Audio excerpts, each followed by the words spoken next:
No, yesterday we gave them a day off. The collective bargaining agreement requires that they have one day off per 14, and I think we've got 14 straight days coming. So it was good. It was good for everybody, I think, to get away from the game a little bit.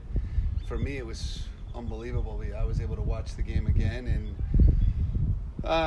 you watch the first 15, 20 minutes, and you think to yourself, how are we down 2-0?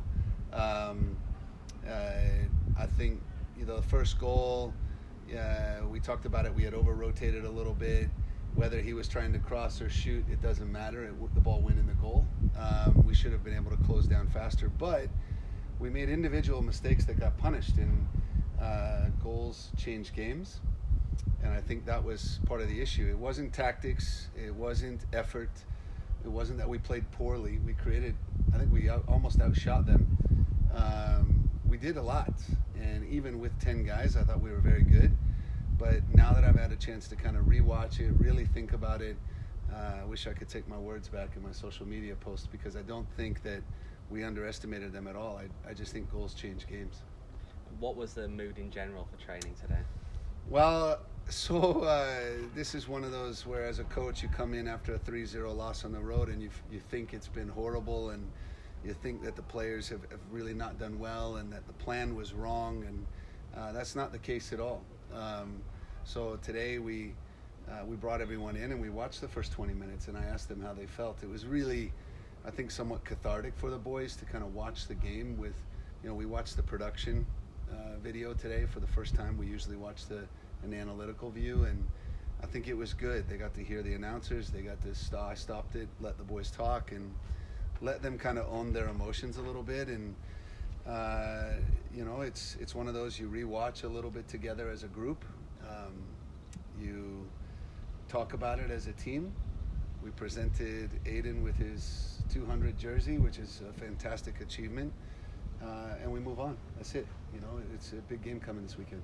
And then looking ahead to this coming weekend, obviously, again, it's San Antonio, a team that you managed to beat there. How do you think they've changed since that game? Well, they've changed tactically a little bit, and I think that, they've got PC back, who's an exceptional player in midfield for them. They're playing, I think, a little bit more, even more aggressive and more physical group. They've got Justin Dillon back. We got them at the right time. They had some injuries, and then David Loera going down. They were playing a 3-4-1-2, and now they've kind of rotated their triangle a little bit. I think they're even more aggressive, if that's possible. But hopefully, we'll be prepared. I think, ironically, losing the way that we did, it should prepare us very well. The guys should be fired up, but for me, it's making sure that we're, aggressive, we're motivated, we're intelligent throughout the match, and we're prepared for a good San Antonio team. Their only loss was to us. I imagine they're going to be wanting revenge, and they're going to come in here really, really motivated. Anything in particular you've picked out from the demolition of Monterey Bay? They can score goals. That's about it. I know they're a dangerous team. We thought they were the first time we went there. I mean, we had probably one of our best defensive efforts of the season, and we're going to need that again. When you've got guys like Marcus who've played there, what kind of an impact does that have, for you looking at preparing for these kind of games? Yeah, Marcus gives us a lot of information, about how they train, how they approach their games, what their coach is like.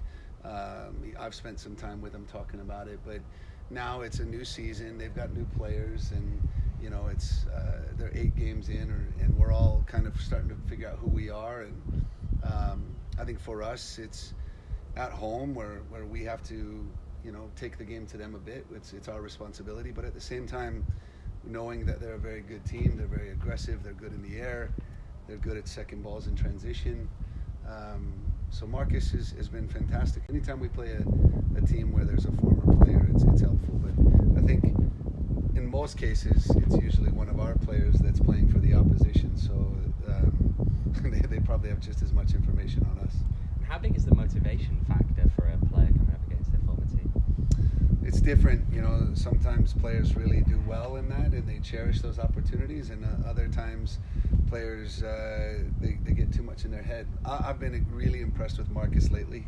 He's starting to play extremely well, but I think in general when you play against a former team, hopefully at this level, you kind of want to show them what they're missing when they either lost you or let you go, or for whatever reason you're not there anymore.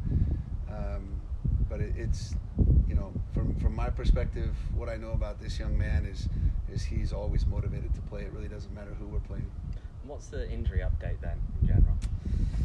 Yeah, so Musa should be back. He's pretty close. And Sievert Hagley received his visa yesterday, so he's available for selection. Channing had a high ankle sprain. He's probably out this weekend, but I gotta, you know, give credit to the Mayo Clinic. They've really been fantastic with us. They've done some experimental treatment. I think we're going to get him back quicker than normal. And Niall Dunn is pushing along. You know, he had a long-term injury, and I think the prognosis was originally July, but we may have him back in training in June, early in June. And with Channing out, Darnell suspended, does that presumably mean that Joey Kalishi is going to slip into the back? I don't know. We might have a surprise for you. I don't want to give it away on this day. Does that mean there might be someone new coming in? Well, we've got plenty of players that can play different positions. That's one of the benefits of this roster. But we have to kind of evaluate throughout the week how training goes. And we've also got 3 or 4 academy guys that'll be training with us tomorrow. So got to, you know, make some decisions before the weekend, but now's not the time. And who do you think will have the armband then on Saturday? Most likely Aiden. You know, it's been between Aiden and Darnell throughout the season. Joey Farrell's a good captain. Kevin Lambert's a good leader. Kalistri's been a good leader. I think that's the thing that this team really needs right now is a collective effort to lead. Who has the captain's band doesn't really matter. They just all have to come together, and those veterans have to take the leadership role of the team and push us forward. You're about to go into what's possibly one of the toughest week-long stretches you're going to face for quite some time, with San Antonio, Sacramento away in the Cup, and Tampa Bay here. What kind of an impact does that have on team selection for any given game? We only worry about San Antonio right now. For me, I think about it a little bit, but not too much, because as I've said in the past, whenever you have 3 in a week, what happens in the first game quite largely dictates how the rest of the week looks, what the cup game looks like. The fact that it's not a league game, it's a bit different, but we're fortunate that we play Saturday, Wednesday, Sunday, so we do have an extra day in between the second and third game. We should be able to manage it fine. Knowing where you are in the cup, the fact you're up against the USL team that presumably gives you a better chance of advancing, does that factor then at all into the squad selection and rotation over the course of the week? I think they're probably feeling the same way, right? You know, rather than drawing Seattle Sounders at home or on the road or something like that, or San Jose on the road, I think both of us were like, oh, this is a great opportunity. But Sacramento's a great team. They got a very, very good coach. They're playing good football right now. You know, it didn't matter who we got. We knew it was going to be a difficult match. But again, we won't worry about that one too much until Sunday morning.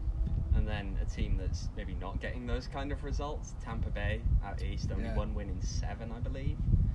Do you think that Neil Collins will be feeling the pressure? No, come on. I think that's trumped up pressure. You know, Neil's he probably feels pressure every day, like I do, on ourselves. And you know, he's a very good coach. He's done a great job with that team. They've had some injuries. San Diego, what a great comeback. I mean, look, if you take performances separate from collective and you start looking at individual games, and people might say, wow, we were really bad against LA Galaxy. Like, as I said, goals change games, and we didn't get the goal when we needed to, and they did. So did I think we played horribly? No. I haven't watched Tampa very closely, but I'm sure Neil's had some performances where he's looked at the team and said, it's all right, we're still going to be there at the end, and he's just got to keep them going, fix a few things, I'm sure. And the only thing I don't like about the fixture is that they get a bye week in a week that we have 3 games, so that's going to make it extra challenging. That's about all I've got. I think Theo's writing about Claudio. Can you just talk about his progress since joining the team? Theo? The Republic writer. Claudio's done a good job. One of the things about Claudio is he's big, strong, and powerful. Needs to learn a little bit better about how to use that to his advantage. He's improving every day.